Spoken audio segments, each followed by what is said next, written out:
Good morning everyone, this is Manisha. Welcome back to my channel. आज है 14 जनवरी, मकर संक्रांति का दिन। तो सबसे पहले आप सभी को मकर संक्रांति की बहुत बहुत शुभकामनाएं। अभी मॉर्निंग के 9 बजे हैं और बहुत ज़्यादा ठंड हो रही है। दिल्ली में 3-4 दिनों से बहुत ज़्यादा ठंड बढ़ गई है। आज हमने ठंड में बहुत जल्दी जल्दी सारा काम निपटाया। स्नान, पूजा पाठ सब कुछ हो गया हमारा, और दोनों लोगों के हिसाब से थोड़ा बहुत अनाज भी निकाल के रख लिया है, क्योंकि आज के दिन आप अपने मुंह में कुछ भी रखते हैं खाने के लिए, तो उससे पहले थोड़ा बहुत जितना हो सके निकाल के रख लेना चाहिए पहले। इसके बाद सबसे पहले हमने तिल और गुड़ का लड्डू खाया। अभी 12 बज रहे, हम लोग थोड़ी देर रुक गए थे चाय पीने के बाद। बहुत ठंड लग रही थी। इतनी ठंड में दही खाने की हिम्मत नहीं हुई, तो मैंने बोला कि 12 बजने देते हैं, जब धूप आ जाएगी, थोड़ी सी गर्मी होगी, उसके बाद खाएंगे। और आज के दिन हम लोग चूड़ा दही खाते हैं सुबह में।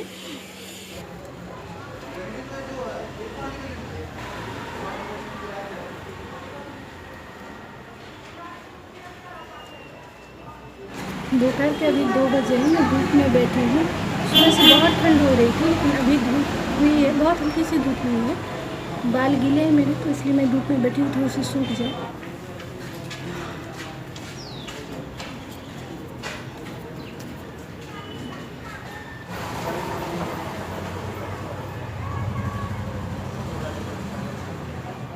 जी मॉर्निंग में ही कर लेना था, लेकिन इतनी ज़्यादा ठंड हो रही थी। हमारे यहाँ मकर संक्रांति के दिन स्नान करने के बाद, नहाने के बाद जब भी हेयर वॉश कर लेते हैं, नए बैंगल्स पहनते हैं, सिंदूर आप देते हैं, सिंदूर मैंने लगाया, सिंदूर लगाते हैं। दूसरे दिन लगाओ या ना लगाओ, लेकिन इस दिन लगाना ज़रूरी होता है। और फिर नेल पेंट रिमूव करके, जो कहते हैं मैरिज वूमेन होती है, तो वो सब ये सारा कुछ करती हैं। बहुत लोग पैरों में वो आलता नहीं आता, वो भी लगाते हैं। मैं नहीं लगाऊंगी, मैं सिर्फ नेल पेंट लगा रही हूँ। बैंगल्स तो मैंने चेंज कर लिया है। ये सारा कुछ जब हम नहा के आते हैं तो पूजा करने से पहले ही कर लेना होता है, लेकिन मैंने सिर्फ सिंदूर लगाया था। इतनी ठंड हो रही थी, मैंने सोचा जब धूप होगी तो वहीं पे बैठ के कर लूँगी।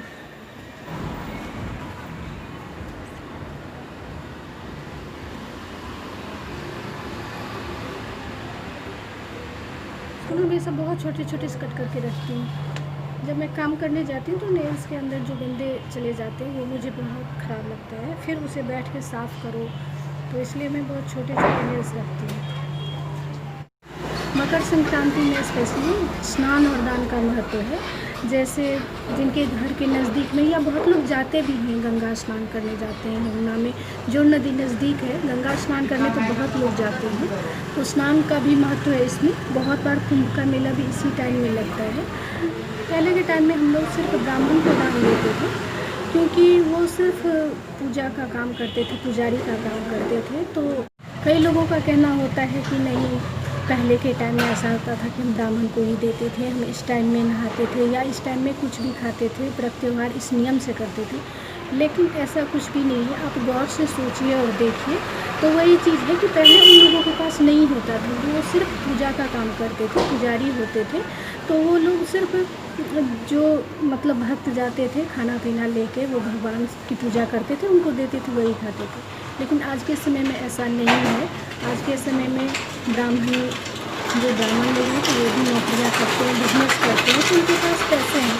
अगर नहीं है तो आप दीजिए, ऐसा मैं नहीं कहती हूँ कि मत दीजिए, लेकिन मुझे लगता है कि जो लोग गरीब हैं, जिनके पास कुछ भी नहीं होता, उनको देना चाहिए। मेरे हिसाब से मैं उन्हीं को दूँगी। और देने का ऐसा कुछ भी नहीं कि आपके पास नहीं है फिर भी यहाँ वहाँ से ला के दीजिए। जितनी सक्षमता है, जितना है आपके पास, वो दीजिए। मेरे पास भी जितना, अगर मेरे पास इससे ज़्यादा हो तो मेरा मन है कि मैं इससे ज़्यादा दूँ, बहुत सारी चीज़ें दूँ, कपड़े दूँ, खाने के लिए दूँ, पैसे दूँ।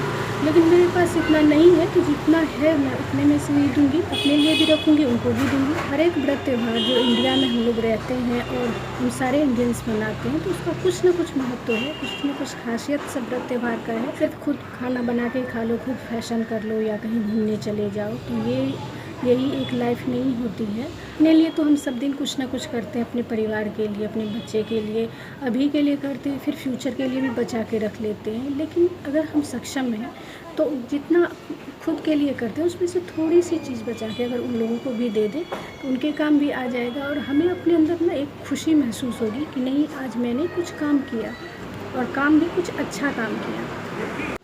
तो मॉर्निंग में हम लोग सबसे पहले तिल और गुड़ का लड्डू खाते हैं, उसके बाद चूड़ा दही और उसमें मुरमुरा या का लड्डू, ये सारी चीज़ें मिक्स करके खाते हैं। दही चूड़ा तो खाना ही है इस दिन। घर में दही जमाते हैं, लेकिन सर्दियों में दही जमाने में थोड़ी सी मुश्किल होती है, 2-3 दिन पहले से लगना पड़ता है, इसलिए मैंने दही मंगवा लिया था इस बार। तो चूड़ा दही और यही सब खाते। फिर शाम को खिचड़ी बनती है हमारे यहाँ। दिन की खिचड़ी का बहुत महत्व है और टेस्टी भी बहुत ज़्यादा होता है। दूसरे दिन अगर आप बनाइए तो इतनी ज़्यादा टेस्टी नहीं होती है खिचड़ी, लेकिन इस दिन बहुत अच्छी खिचड़ी बनती है और उसी को हम लोग उड़द की दाल में बनाते हैं। उड़द वड़े बनते हैं, बस यही सब चीज़ें बनती है। थोड़ी देर के बाद मिलते हैं। अभी शाम के 6 बजे और मैं जा रही हूँ बच्चों के लिए कुछ सामान लेके। 2 में कपड़े हैं और 1 में खाने का सामान है, तो मैं उन्हें दे के आती हूँ।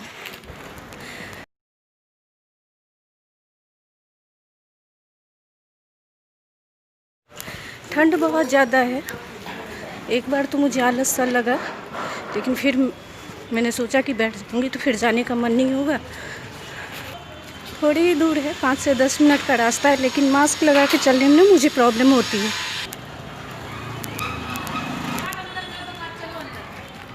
जब मैं मास्क लगा लेती हूँ तो मुझे गाड़ी में बैठने में भी प्रॉब्लम होती है और पैदल चलने में तो बहुत ज़्यादा हो जाती है, सांस बिल्कुल फूलने लगती है।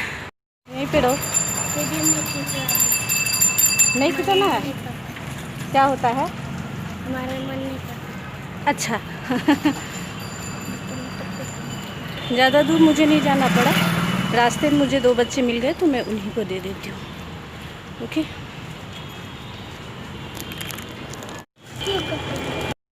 अभी थोड़ी दूर चलने के बाद ही मुझे 2 बच्चे मिल गए, तो ज़्यादा दूर जाना भी नहीं पड़ा, मैंने उन्हीं दोनों को दे दिया।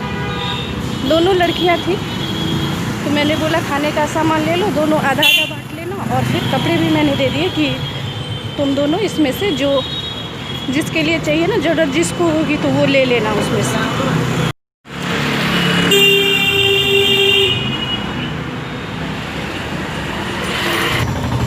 अभी मुझे कोई ज़्यादा काम नहीं था, बस यही देना था सबसे ज़रूरी काम, तो वो मेरा हो गया। मैं घर वापस चली जाती हूँ। अब मुझे कोई काम नहीं है ख़ास, घर ही निकल रही थी, लेकिन अचानक मुझे याद आया कि हरी मिर्च मुझे ढूंढनी है, मोटी वाली जो हरी मिर्च होती है जिसके पकौड़े बनते हैं। कल भी नहीं मिला था, अभी मैं ढूंढ रही हूँ। 1-2 गली में जाऊँगी, अगर मिल जाए तो ले लेती हूँ। वैसे तो यहाँ वहाँ देखती रहती हूँ, लेकिन आज ढूंढ रही हूँ तो कहीं नहीं मिल रहा है। अब मैं घर चली जाती हूँ, टाइम वेस्ट करने से कोई फ़ायदा नहीं है। ठंड भी बहुत ज़्यादा है। सर्दियों में 6 बजते बजते इतना ज़्यादा अंधेरा हो जाता है, आज तो बहुत जल्दी हो गया। ठंड भी बहुत है और चारों तरफ में धुआं धुआं सा है। पहुंच गई हूँ मैं अपने घर पे, चलिए थोड़ी देर बाद मिलती हूँ। आज मैंने जल्दी खाना बनाना शुरू कर दिया क्योंकि ज़्यादा टाइम लगेगा। एक साइड मैंने खिचड़ी डाल दी है और एक साइड मैंने कढ़ाई डाली है कि उसमें पकौड़े बना लूँगी। लेकिन एक बार में काम हुआ नहीं। पहले मैंने खिचड़ी कुकर में डाली थी तो उसमें ज़्यादा हो गया, फिर मैंने बड़े वाले पतीले में डाल दिया और दूसरी तरफ गैस पे मैंने कढ़ाई में तेल गर्म होने के लिए डाल दिया था। उसमें से क्या हुआ कि पानी निकल के ना उस तेल में चला गया। तेल भी ज़्यादा डाला था पकौड़े बनाने के लिए, तो वो चारों तरफ उड़ने लगा। फिर मैंने कढ़ाई को उतार के एक साइड रख दिया क्योंकि मुझे जलने का डर हो गया। तो एक बार में काम नहीं बना, मैं बारी बारी से ही बना रही हूँ। अब खिचड़ी बन गई है, पकौड़े बना रही हूँ मैं। कई जगहों पे मकर संक्रांति को खिचड़ी पर्व भी कहा जाता है। लोग इकट्ठे बहुत ज़्यादा खिचड़ी बना लेते हैं, खुद भी खाते हैं और लोगों को भी खिलाते हैं। अभी मेरा आधा काम हुआ है, खिचड़ी बन गई है और पकोड़े की जितनी भी प्री कुकिंग करनी होती है, पहले से तैयारी करनी होती है, वो सारी मैंने कर ली थी पहले ही। लेकिन पहली बार मैंने डाला है, अभी इसे बनने में कम से कम आधे घंटे लग जाएंगे। बारी बारी से डालना पड़ता है, थोड़ा रुक के उसे निकालना पड़ता है ना। सब्ज़ी जब आप बनाते हो तो सिर्फ मसाले भूनने में टाइम लगता है, बाकी का काम फटाफट हो जाता है। लेकिन पकोड़े में क्या है, पहले भी बहुत तैयारी करनी पड़ती है और फिर रुक के उसे फ्राई करना पड़ता है ताकि अच्छे से पक जाए। ये कढ़ाई मेरी बिल्कुल ख़राब हो गई, इसे मैंने सिर्फ तलने वलने के लिए ही रखा है। चारों तरफ बिल्कुल काला काला से हो गया है, वो छूटता नहीं, इसे कितना भी रगड़ लो बट ये छूटता नहीं है। तो बस आज का दिन इसी तरह से बीत गया। सुबह में खाना वाना नहीं बना था तो शाम को उसकी भरपाई हो गई, शाम को ज़्यादा टाइम लग गया। बट कोई बात नहीं, कभी कभी पर्व त्यौहार में ऐसा होना भी चाहिए। तो इस तरह से आज का खाना बनके तैयार है। खिचड़ी के ऊपर मैंने थोड़ा सा देसी घी डाल दिया है, इससे बहुत ही अच्छा फ्लेवर आता है। अभी ज़्यादा टाइम तो नहीं हुआ है, शायद 9 बजने वाले होंगे, मैंने देखा नहीं है, लेकिन मैंने खाना इसलिए निकाल लिया कि भूख भी लगी है और मैं थक भी गई हूँ। आई होप कि आप लोगों ने भी इसी तरह से मकर संक्रांति मनाया होगा, और जो लोग नहीं जानते हैं, जिनके यहाँ ये त्यौहार नहीं मनाया जाता है, तो उन्हें भी देख के पता चल जाएगा कि हम लोग इस तरह से सेलिब्रेट करते हैं। तो चलिए आज के लिए बस इतना ही। Bye bye, good night.